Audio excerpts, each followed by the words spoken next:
curso. Esta es información exclusiva de Blue Radio.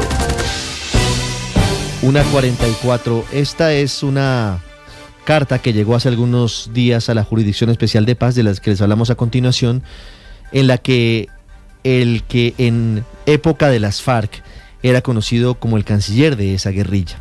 Les hablo de Ricardo Telles. Su alias es Rodrigo Granda Escobar.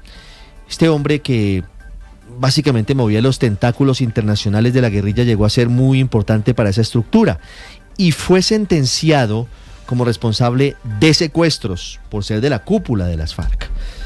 El documento que llegó a la JEP pide tumbar esa sentencia restaurativa, porque dice que él nunca participó en instrucciones militares porque su función era, comillas, diplomática. Además de eso, dice que su captura en Caracas hace más de 24 años fue un secuestro. Recuerden ustedes cuando fue detenido por la Dijín en un operativo y luego fue traído a territorio colombiano. Salima Feris. Así es, Ricardo. En Blue Radio conocimos el recurso de apelación presentado por la defensa de Rodrigo Granda, conocido como el canciller de las FARC, con el que busca que la Sala de Apelaciones de la JEP revoque la sentencia que lo declaró autores de crímenes de guerra y de lesa humanidad. En el documento firmado por su abogado Ernesto Moreno, la defensa sostiene que el fallo carece de motivación jurídica y probatoria al atribuirle a Granda responsabilidad como autor. El recurso de la defensa señala una contradicción en la sentencia. Aunque reconoce que Granda no tenía subordinados bajo su mando, la JEP concluyó que sí tuvo incidencia directa en la política de secuestro. Para la defensa no existe prueba que demuestre cómo, cuándo o dónde Granda habría ordenado o facilitado estos crímenes. El escrito insiste además en que Granda cumplía funciones políticas y diplomáticas dentro de las FARC, principalmente en la Comisión Internacional, y que gran parte del tiempo se encontraba fuera del país. Otro de los argumentos, como ya lo mencionaba usted, Ricardo, es que la defensa señala que la captura de Rodrigo Granda en Caracas, Venezuela, en 2004 constituyó un secuestro, hecho que el recurso presenta como un elemento clave para sostener que en ese momento no ejercía funciones de mando. Con base en estos argumentos, el apoderado solicita a la Sala de Apelaciones revocar el numeral séptimo de la sentencia y en su lugar declarar no culpable penalmente a Rodrigo Granda como autor de los crímenes imputados. ¿Qué dicen las víctimas? Porque al final esto puede interpretarse como una burla a quienes sufrieron el flagelo del secuestro, fueron secuestrados por las FARC. Así es, Ricardo, hablamos con las víctimas también que rechazan esta postura. El mayor general retirado Luis Mendieta Ovalle, ex secuestrado por las FARC, aseguró que Granda sí tuvo responsabilidad. Escuchemos.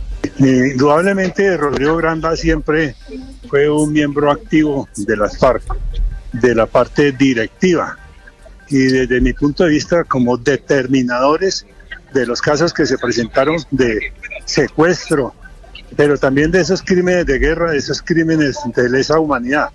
Él como integrante de la directiva de las FARC, de allí era donde se desprendían todas las órdenes que le daban a los mandos medios y a las bases para que allí, por ejemplo, nos tuvieran en las jaulas de concentración sometidos a esos tratos crueles, inhumanos y degradantes. Ricardo, ahora será la Sala de Apelaciones de la JEP que deberá estudiar este recurso y definir qué sucederá con esta condena.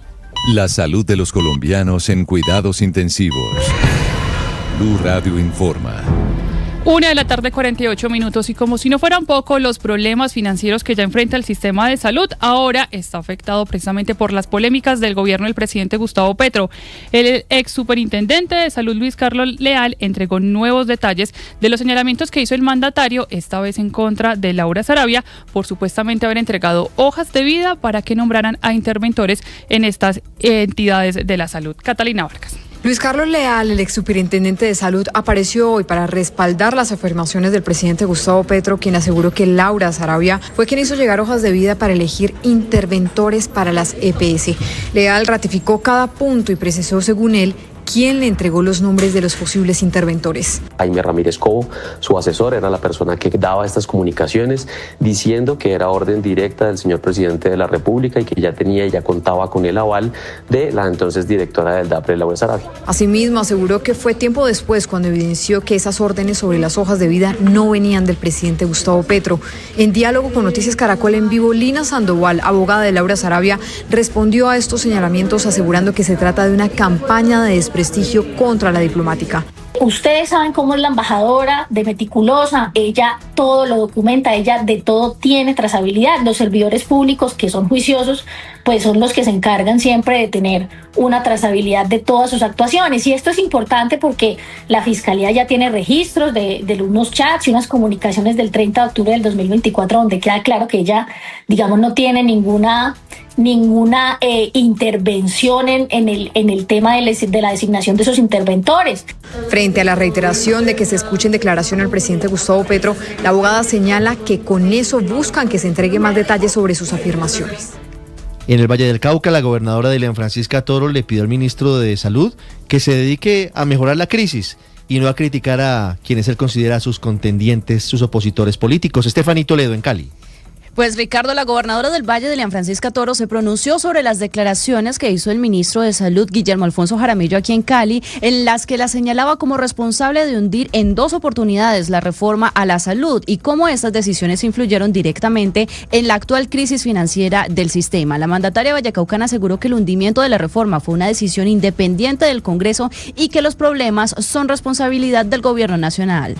Pero yo no sé el por qué dice eso, es que yo lo único que hago es gobernar y defender los intereses de los vallecaucanos y trabajar por los vallecaucanos, eso es lo que yo hago. Yo no me meto en peleas ideológicas y esas son decisiones del Congreso que son independientes, que no tienen nada que ver con la gobernación ni tienen nada que ver conmigo, son opiniones de los congresistas. Yo creo que uno en esto no puede estarle echando culpas a otro cuando las culpas son de ellos. La gobernadora reiteró que el gobierno nacional es quien debe responder por las deudas de las EPS intervenidas y que mientras esto no se reconoce y esta realidad no se reconoce, los pacientes siguen viviendo barreras de atención. Ricardo y Valentina. Estefanía, y en Barranquilla un niño de tan solo 15 años lleva 3 meses esperando a que la nueva EPS le autorice una cirugía porque tiene un clavo en el brazo. No se lo han podido retirar por falta de ese permiso. Obviamente su salud se está complicando, Vanessa.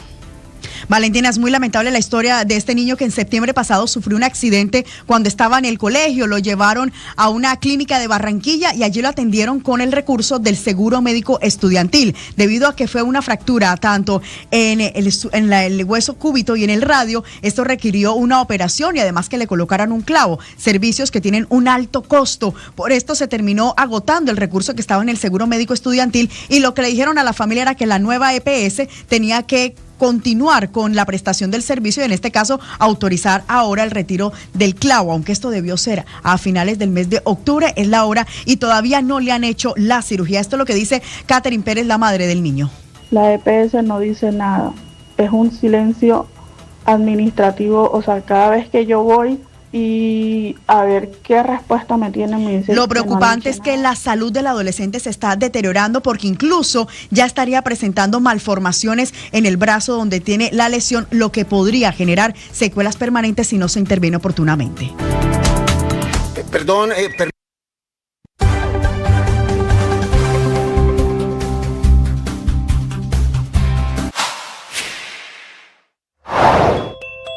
La Cancillería confirmó la reanudación de vuelos de colombianos deportados de Estados Unidos. Se reanudan los vuelos de repatriación de colombianos desde Estados Unidos. Esta es una decisión que se conoce faltando 5 días para que se dé la reunión entre los presidentes Donald Trump y Gustavo Petro en Washington. Recordemos que se encuentran el 3 de febrero en la Casa Blanca tras varios episodios de tensión que se han presentado desde hace un año entre los dos mandatarios. En este contexto, la Cancillería colombiana confirmó que hoy se reanudan los vuelos de repatriación de colombianos deportados desde Estados Unidos y que se hará en cooperación con la Fuerza Aérea.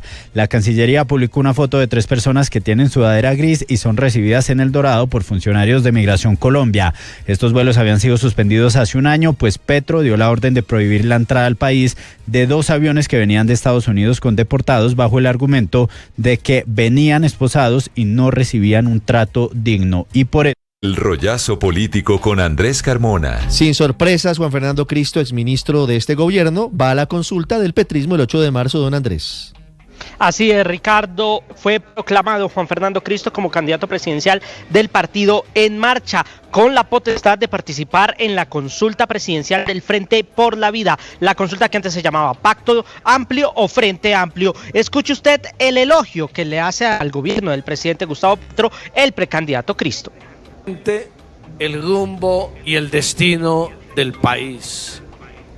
Los colombianos deberán decidir si avanzamos hacia una sociedad más incluyente o si retrocedemos en las conquistas sociales alcanzadas. Cristo señala que para haber llegado al Frente por la Vida se tuvieron que lograr varios acuerdos, uno de ellos el cambio del nombre, pero también que en el acuerdo programático no se incluya la palabra Asamblea Nacional Constituyente, una propuesta que él incluso cuando era ministro la había manifestado, pero que ahora descarta. Hay que esperar mañana en la sala plena del Consejo Nacional Electoral el futuro de ese frente, con Iván Cepeda y con Daniel Quintero. Así es. Y en la costa Caribe, polémicas alianzas electorales. Vanessa.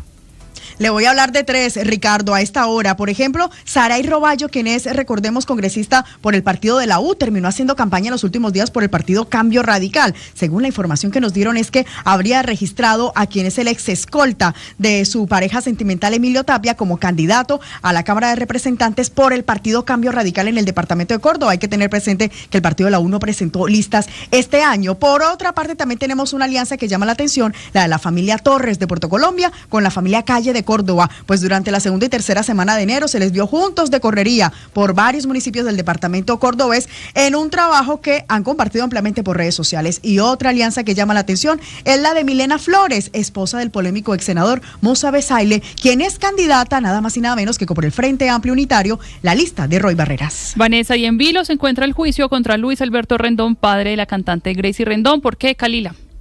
La Fiscalía no ha podido avanzar en el llamado a juicio formal contra Luis Rendón, padre de la cantante Gracie Rendón, debido a que en la última audiencia en la que se pretendía presentar el escrito de acusación, la defensa del procesado recusó al juez del caso al considerar que no podía garantizar imparcialidad, pues es el mismo despacho que adelanta el juicio contra los escoltas de la familia Rendón vinculados por secuestro y tortura, en el mismo caso contra los trabajadores de la finca de la cantante. Y en este momento encontramos abriendo esta segunda etapa de juzgamiento para el señor Luis Alberto ante su despacho. Ese es, digamos, el marco fáctico. Sin embargo, fuentes de la Fiscalía aseguraron que la recusación no prosperó y que la asignación de una nueva fecha está pendiente debido a que el fiscal del caso está incapacitado. Entre tanto, el proceso contra los escoltas avanza y en la próxima semana se conocerá el sentido del fallo, luego de que el ente acusador solicitara condena por los graves actos de violencia ejercidos. Física usando lo que tienen a la mano y dicen las víctimas que hubo presencia de armas de fuego, que ellos las vieron, las sintieron, sentían como entre sus dientes el señor, el adulto mayor, don José Francisco, sentía como le pasaban el arma por la boca y los dientes. El expediente incluye testimonios que señalan que varios integrantes de la familia estaban presentes. De acuerdo con la Fiscalía, en el escrito de acusación, Lucy Ceballos, la madre de la cantante, habría tenido conocimiento y presuntamente presionó a los trabajadores para que hablaran, diciéndoles que si decían la verdad paraban o si no iban para largo. También uno de sus nietos menores de edad estuvo presente. Mac